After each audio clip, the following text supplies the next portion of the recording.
morning, squad.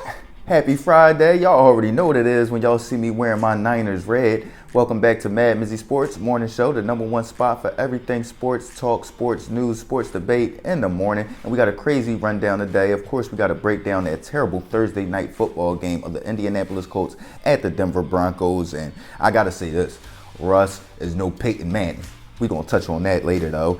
Then I'm going to move into Michigan at Indiana. Does Indiana have a shot to knock off the #4 Michigan Wolverines? Then we're going to touch on my 49ers at the Carolina Panthers. Do the Carolina Panthers have a shot at knocking off my San Francisco 49ers? And to end it off, we got to touch on the Nets versus Heat. And in my opinion, Kyrie Irving has to be a top 15 player in the NBA this year for the Nets to have a shot at winning big this year. Let's get right into it, gang. And like I said, y'all must know it's Friday because I'm rocking my Niners red. We getting ready for the weekend. Michigan Wolverines at Indiana. San Francisco 49ers at Carolina Panthers. But we're going to start it off recapping the Thursday night football game. And I'm looking at this game last night, and I'm like, I'm going to try to twist it into it being a great defensive game, a great defensive match. And it wasn't just sloppy offensive football. No, it was sloppy offensive football. It was some good defense, but it was terrible offensive output by the Indianapolis Colts and the Denver Broncos. Let's look into it. The Colts were 4 for 16 on third down. That's 25%. The Broncos were 2 for 15 on third down, continuing their terrible third down conversions throughout 2022 NFL season. I told y'all yesterday that was going to be a critical situation as if the Broncos can convert third downs, which they couldn't do once again this week. 2 for 15? I can't even give y'all that percentage. You feel what I'm saying? If it was 3, I'd be like, it's 33%. You know what I'm saying? Because that's a third. No, that would be the fifth. You feel what I'm saying? So I'd be like, that's 20%. That's what, 19%? 18%? 15%?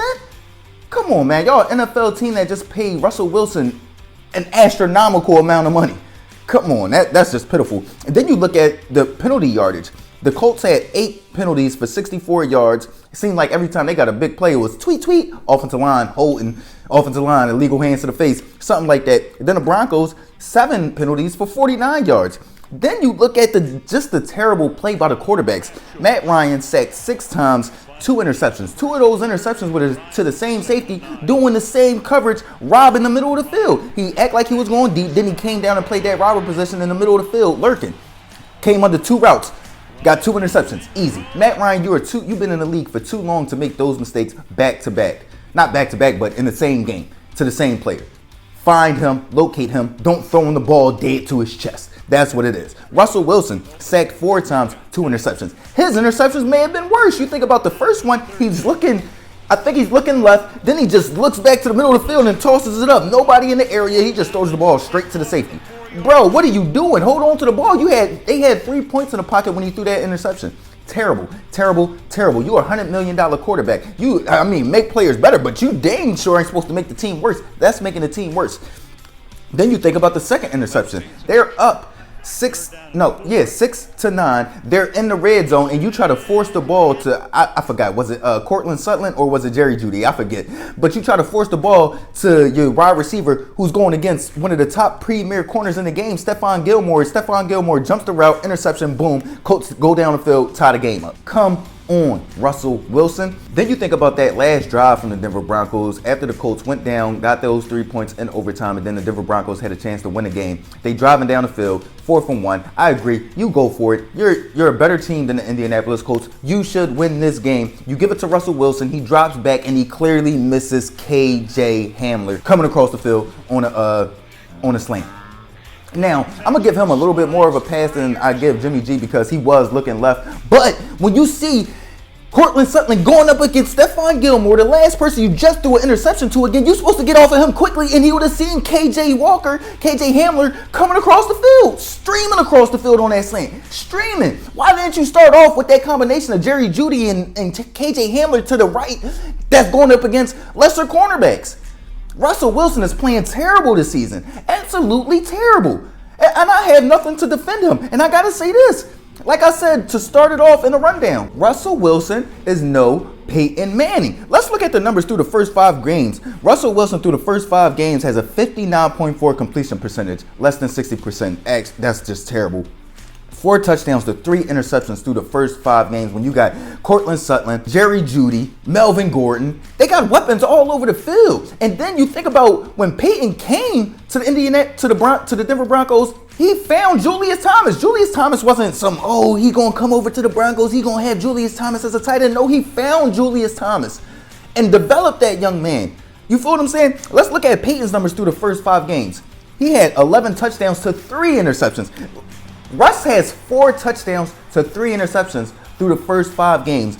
Peyton, when he came to the Denver Broncos through the first 5 games, had 11 touchdowns, 3 interceptions. They both had 2-3 records at the end of the 5 games. But Peyton Manning's led Broncos ended off the year on a winning streak. They didn't lose a game the rest of the year. They finished off the year 13-3 after starting the year 2-3 in the first 5 games. I'm gonna go out on a limb and say these Russell Wilson-led Denver Broncos aren't going to go undefeated the rest of the season. I'm just going to go out on a limb and say that. You dig what I'm saying? So when you look in comparison, Russell Wilson has just been an utter disappointment as a quarterback this year. I'm watching him last night. You look at why do they have such third down woes? He has no connection. He has no connection, and he's always looking for the deep ball. And that's the thing, when you think about the disconnect that he had with Pete Carroll was probably right. Bro, we can't keep throwing the ball. We can't drop back 50 times a game throwing a rock every time just because you see a safety in a box or whatever the case may be. You see a look that you like. He's not efficient. He's like a volume shooter. You know what I'm saying? He's not consistent, but if you give him enough throws, he's going to make some great throws. He's going to get some touchdowns, but he's not efficient. He's not proficient. You feel what I'm saying? So he's not like a Steph. He's more like a Kobe. You feel what I'm saying? He's not like a Dame or a LeBron or a KD. He's more like a AI or a Kobe Bryant, where if you give him the ball and he get the shots up, he's going to get the numbers. But if you're asking him to score with only this, that, and the third, that's why I can't. I'm not trying to run a run system, because then it's you taking away my chances. You feel what I'm saying? You taking away my opportunities. So, hey, Russell's got to do a lot better. He has to turn it around, and it's squarely on him. I'm sorry, because I'm telling you right now, the relationship that he has with the coach is the coach relying on him. You hear it. They had this buddy-buddy relationship, but this is his first time as a head coach. He's relying heavily on Russell Wilson and his experience. And it's been terrible so far. They should probably be 1-4. They should probably be 1-4 right now. That's sad, man. Let's move on, though. Let's move on. Michigan at Indiana. Does Indiana have a chance in this game? I'm going to say absolutely not. Michigan keeps it rolling. J.J. McCarthy keeps it rolling. Just played mistake-free football. Hand the ball off to our Heisman candidate and Blake Corum. Yeah, and we'll get out of there with an easy dub. I'm going to say 45-14, 45-20, something like that. They might score a little bit just because they are a little bit explosive down there in Indiana, but I'm not worried at all about us coming out of there with a victory. But I want to speak on one game. Tennessee at LSU. Number 8 Tennessee at, I think, number 18 LSU. And then you got Hendon Hooker, the quarterback for Tennessee, going down into Death Valley, into LSU territory. And Tennessee hasn't had a quarterback with this much hype since Peyton Manning. This dude, they're saying he might be the best quarterback in college football. I'm excited to see how he performs in that atmosphere. I'm going to go with Tennessee just because my guy Peyton Manning went there and Hendon Hooker's a black quarterback. I'm going to support the brother. I'm going to say they're going to go down there and win a close, tight one. I'm going to say 20-14 Tennessee over LSU. Hendon Hooker is going to make just enough plays, probably on the last drive, to get them the victory. Yeah, I'm going to go with them. Let's move on, though. Niners at Panthers. Do the Panthers have a shot of beating us? As long as Jimmy Garoppolo takes care of the ball, hell no.